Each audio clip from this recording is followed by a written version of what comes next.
CTET, UPTET, REET, DSSSB या KVS जैसे बड़े टीचिंग एग्जाम्स की तैयारी कर रहे सभी फ्यूचर टीचर्स का इस खास एक्सप्लेनर में स्वागत है। आज हम सिर्फ किताबी बातें नहीं करेंगे, बल्कि एक ऐसा एग्जाम हैकर्स ब्लूप्रिंट तैयार करेंगे जो चाइल्ड डेवलपमेंट एंड पेडागोजी यानी CDP सेक्शन में स्कोर करने का पूरा गेम बदल देगा। हम पेडागोजी के उस सीक्रेट को डिकोड करने वाले हैं जो हर टॉपर की स्ट्रैटेजी का एक अहम हिस्सा होता है। जल्दी से आज का एजेंडा देख लेते हैं। हम पेडागोजी को एग्जाम्स के नजरिए से डिकोड करेंगे, इसके कोर प्रिंसिपल्स समझेंगे, चाइल्ड सेंटर्ड और ट्रेडिशनल तरीकों में फर्क देखेंगे, कंस्ट्रक्टिविज्म को अपनी पढ़ाई में कैसे इस्तेमाल करना ये जानेंगे, एक रियल एग्जाम क्वेश्चन टेस्ट करेंगे और आखिर में कुछ बहुत ही जरूरी एग्जाम स्ट्रैटेजीज पर बात करेंगे। ये समझ लीजिए कि ये सफलता का एक बेहद व्यवस्थित रोड मैप है। तो चलिए पहले सेक्शन से शुरुआत करते हैं, पेडागोजी को डिकोड करना और CDP का महत्व समझना। ये समझना बहुत जरूरी है कि आखिर ये एक अकेला टॉपिक आने वाले एग्जाम्स में कितना ज्यादा वजन रखता है। 15 से 20 ये कोई मामूली नंबर नहीं है। एग्जाम में CDP सेक्शन से कुल 30 सवाल आते हैं और उन 30 में से लगभग 15 से 20 सवाल सीधे तौर पर सिर्फ और सिर्फ पेडागोजी पर आधारित होते हैं। मतलब साफ है, अगर पेडागोजी पर पकड़ मजबूत है तो एक शानदार स्कोर बिल्कुल पक्का है। अब सवाल उठता है कि पेडागोजी आखिर है क्या? सिंपल शब्दों में कहें तो ये शिक्षण की कला और विज्ञान है, यानी बच्चों को असरदार ढंग से सिखाने का पूरा प्रोसेस। एग्जाम में ये नहीं पूछा जाता कि कौन सा विषय पढ़ाना है, बल्कि ये पूछा जाता है कि किस तरीके से पढ़ाना है। टीचर की तकनीकें और बच्चों के सीखने का तरीका, ये पूरा साइंसी पेडागोजी है। अब बढ़ते हैं दूसरे सेक्शन की तरफ, कोर पेडागोजिकल प्रिंसिपल्स। ये वो बुनियादी सिद्धांत हैं जो एग्जाम क्लियर करने के लिए दिमाग में एकदम छप जाने चाहिए। सबसे पहला और जरूरी कॉन्सेप्ट है एक्टिव लर्निंग या सक्रिय शिक्षा। एग्जाम में जब भी ऑप्शंस देखें तो हमेशा याद रखें कि बच्चे की एक्टिव भागीदारी ही सही जवाब की चाबी है।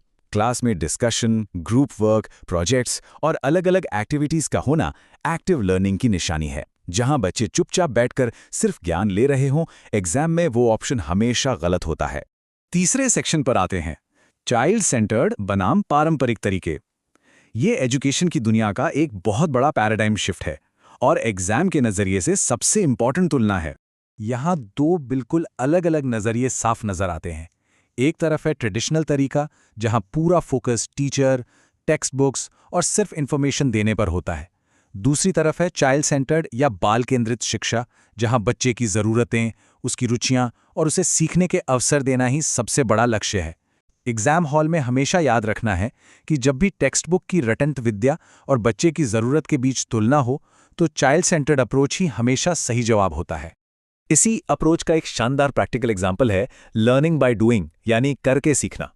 अगर क्लास में पौधों के बारे में सिखाना है तो सिर्फ किताब खोलकर पढ़ाने से कहीं बेहतर है असली पौधे दिखाना। जब बच्चे खुद देखते और महसूस करते हैं तो वो उस नॉलेज को जिंदगी भर के लिए अपने अंदर उतार लेते हैं। अगला सेक्शन है पढ़ाई में कंस्ट्रक्टिविज्म का इस्तेमाल। अब वक्त आ गया है कि कंस्ट्रक्टिविज्म यानी रचनावाद की थ्योरी को खुद की पढ़ाई के तरीके पर अप्लाई किया जाए।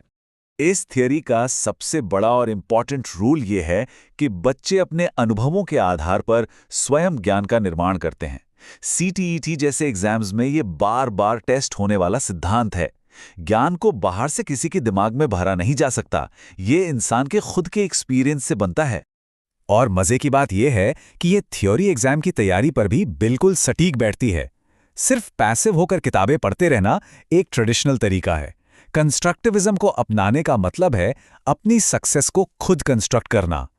असली एग्जाम जैसा एक्सपीरियंस लेने के लिए मॉक टेस्ट देना शुरू करें, क्योंकि सिर्फ पढ़ने से नहीं बल्कि टेस्ट देने के अनुभवों से ही सफलता का असली ज्ञान निर्मित होता है। अब आते हैं 5वें सेक्शन पर, ज्ञान का परीक्षण। हमने अभी तक जो थ्योरी समझी है, चलिए उसे एक असली मल्टीपल चॉइस प्रश्न पर लागू करके देखते हैं। सवाल कुछ इस तरह है, चाइल्ड सेंटर्ड अप्रोच किस बात पर सबसे ज्यादा जोर देता है? ऑप्शन ए टीचर की भूमिका पर, ऑप्शन बी टेक्स्ट बुक पर, ऑप्शन सी बच्चे की आवश्यकताओं और रुचियों पर, या ऑप्शन डी एग्जाम पर। सोचिए, एग्जाम हॉल में इसका क्या जवाब होना चाहिए? बिल्कुल सही उत्तर है सी, बच्चे की आवश्यकताओं और रुचियों पर। बाल केंद्रित शिक्षा में पूरी लर्निंग प्रोसेस का सेंटर सिर्फ और सिर्फ बच्चा होता है। और बस यही वो माइंडसेट है जो एग्जाम में पूरे नंबर दिलाएगा। तो चलिए, अब हम पहुंच गए हैं अपने आखिरी सेक्शन पर, एग्जाम की रणनीतियां और फाइनल चेकलिस्ट। अब तक सीखी गई सभी चीजों को एक साथ समेटने का समय आ गया है। ये लिस्ट एक खजाने की तरह है। Child centred education, constructivism, inclusive education, assessment for learning, active learning और सारी मेजर लर्निंग थियरीज। एग्जाम से पहले इन टॉपिक्स पर 100% कमांड होनी ही चाहिए। अगर ये लिस्ट क्लियर है तो पेडागोजी सेक्शन चुटकियों का खेल बन जाएगा। जाते जाते एक बार जरूर सोचिएगा, इन थ्योरीज पर महारत हासिल करने से सिर्फ एग्जाम के स्कोर ही नहीं बढ़ेंगे, बल्कि भविष्य में जब एक असली क्लासरूम में कदम रखा जाएगा तो ये नॉलेज वहां बैठे कई बच्चों की जिंदगी बदल देगी। एक ऐसा टीचर जो बच्चों को रटाता नहीं बल्कि उन्हें अपने अनुभव से सीखना सिखाता है। बस इन्हीं कॉन्सेप्ट्स को याद रखें, अपनी तैयारी में कंस्ट्रक्टिविज्म को अपनाएं और अपने एग्जाम के लिए पूरी तरह तैयार हो जाएं।